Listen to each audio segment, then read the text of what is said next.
born as a bastard, became the master of Aviz, avenged his half-brother, saved Portugal, and began the first global empire.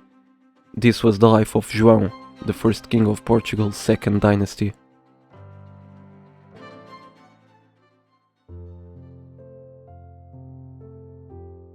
João was born in 1357 to King Pedro I and his mistress, Teresa Lourenço, the daughter of a merchant.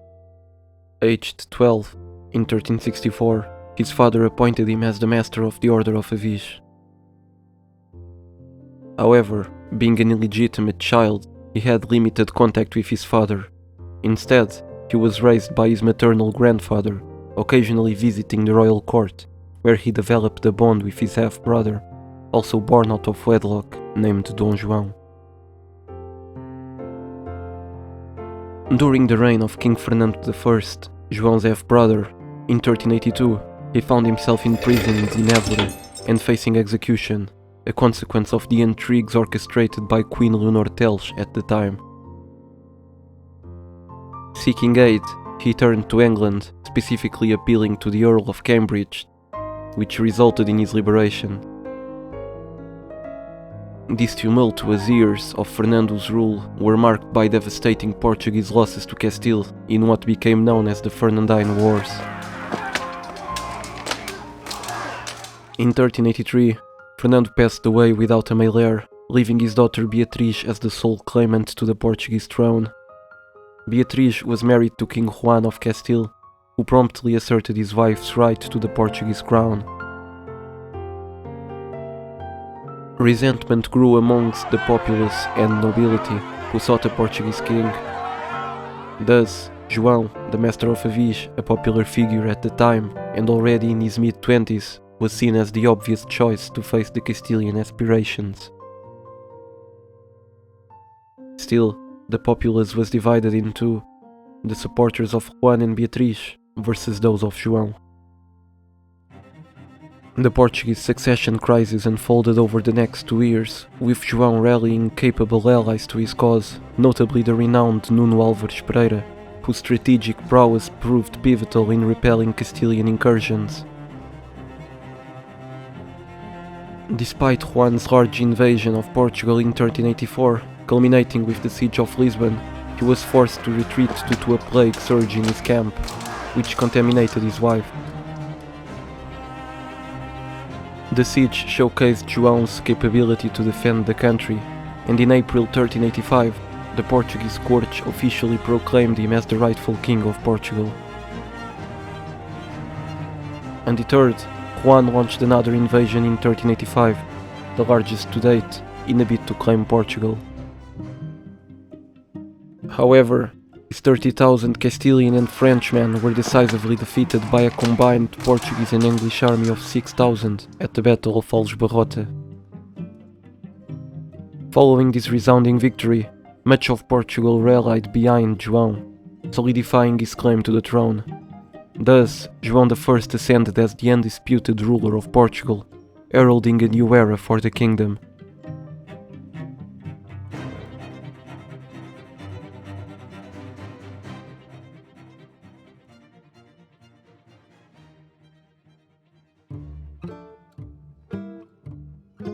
As João kept battling the Castilians, Portugal and England forged a deepening alliance, symbolized by João I's marriage to Philippa of Lancaster, daughter of John of Gaunt, in 1386. This union was solidified a year later with the signing of the Treaty of Windsor, laying the foundation for the world's oldest alliance still in effect. The early years of João's reign were consumed by the ongoing conflict with Castile, which persistently laid claim to the Portuguese throne. In 1386, Nuno Álvares secured a significant victory at Valverde against the Castilians, albeit with substantial losses on both sides. The following year saw João and Nuno reclaiming territory in the northeast and even launching invasions into Castilian lands. As for the marriage of João I and Philippa, it heralded the birth of the illustrious generation, including future luminaries such as King Duarte, Prince Pedro, a Duchess of Burgundy, and the renowned Henry the Navigator. However, soon after the wedding, an Anglo-Portuguese army aiming to place John of Gaunt and his Castilian wife on the Castilian throne faced unexpected setbacks, leading to the signing of the Anglo-Castilian Treaty in 1388. The English duke gave up the aspirations to the throne, but was able to marry his daughter with Juan's son, Henry. In subsequent years, João continued his campaigns, recapturing Melgaço in 1388 and seizing Tui from Castile a year later. Despite periods of truce, hostilities flared again in 1396, when João conquered Badajoz, prompting Castile's constable to retaliate by burning Viseu and attacking Alentejo. Further territorial gains were made in Galicia in 1398, although an attempt to conquer Alcântara failed 2 years later. After years of warfare and intermittent truces, the Portuguese court recognized the necessity of a formal peace treaty to end the conflict. Finally, in 1411, such a treaty was signed between the two crowns, initially in Segovia and formally confirmed in 1419. With peace won, the Kingdom of Portugal could now set its sights on greater aspirations.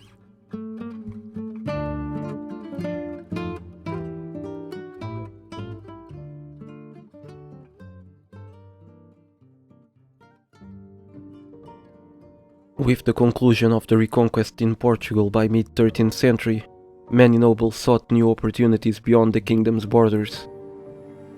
Seeking to retain his nobility within the kingdom, João I of Portugal, following the signing of a peace treaty with Castile, embarked on preparations for an expedition to Muslim territories, particularly Ceuta, located in North Africa. In 1412, a year after the truce, King João orchestrated a faux embassy to Sicily, utilizing spies who sailed to Ceuta before reaching the Italian island. There, they gathered intelligence. The city was strategically chosen due to its position as a gateway to the Mediterranean, and the Iberians perceived expansion into Morocco as part of the broader reconquest effort, given North Africa's Christian history preceding Muslim conquests in the 8th century.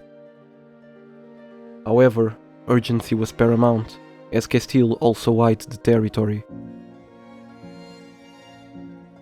In late July of 1414, the Royal Council sanctioned the attack of Ceuta. Across Europe, neighboring kingdoms observed Portugal's mobilization of men for a significant expedition with apprehension uncertain of the target. On July 25th, an armada of 200 ships departed Lisbon, carrying 45,000 men, including João's legitimate sons Duarte, Henry the Navigator, and Pedro, alongside the military strategist Nuno Álvares Pereira. The fleet reached Ceuta on August 21, 1415, confronting the Marinid Sultanate, which had previously attempted to conquer the Iberian Peninsula in 1340. The Portuguese achieved a resounding victory, with minimal casualties, while the Moroccan losses numbered in the thousands. This marked the birth of the Portuguese Empire, transforming Portugal into a two-continent polity. During the campaign, João knighted his sons Pedro, Henry, and Duarte. Pedro was elevated to become the Duke of Coimbra, while Henry became the Duke of Viseu, a house that would play a pivotal role in the Age of Discoveries. Additionally, João appointed Count Pedro de Menezes as captain of the city. Despite a subsequent Marinid attack on Ceuta in 1416 and a large siege in 1419, Menezes successfully defended the city.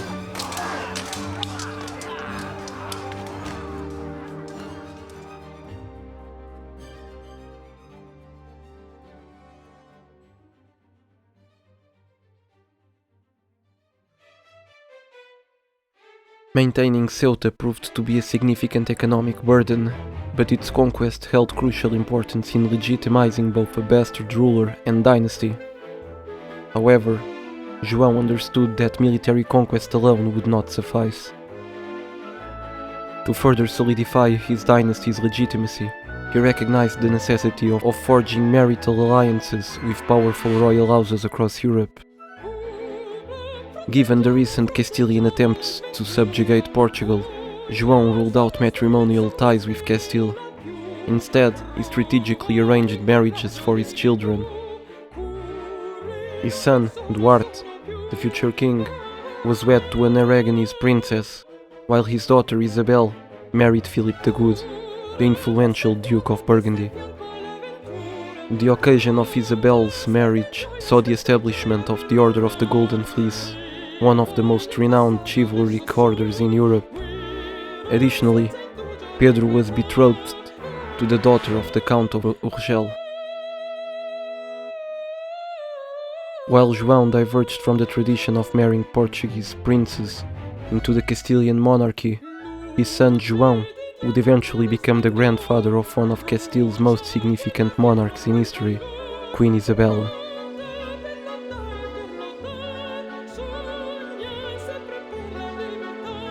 Another avenue through which Portuguese royalty sought to legitimize their dynasty was through continuous expansion following the conquest of Ceuta. In 1419, after the Marinid siege of Ceuta, a Portuguese fleet en route to assist the besieged stumbled upon new territory, the island of Porto Santo. The same year saw Portuguese sailors rounding Cape Non in Africa.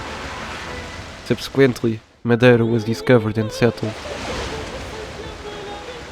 In 1424, Portugal attempted to reclaim the Canary Islands, previously visited in 1336, this time aiming for the conquest of Gran Canaria. However, this endeavor yielded unfavorable results for the Europeans.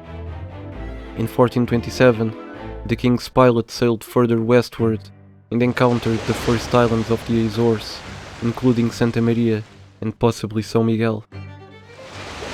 Portugal's expansion efforts not only extended its territorial reach, but also contributed significantly to the discovery and settlement of new islands, solidifying its position as the pioneering force in the age of exploration.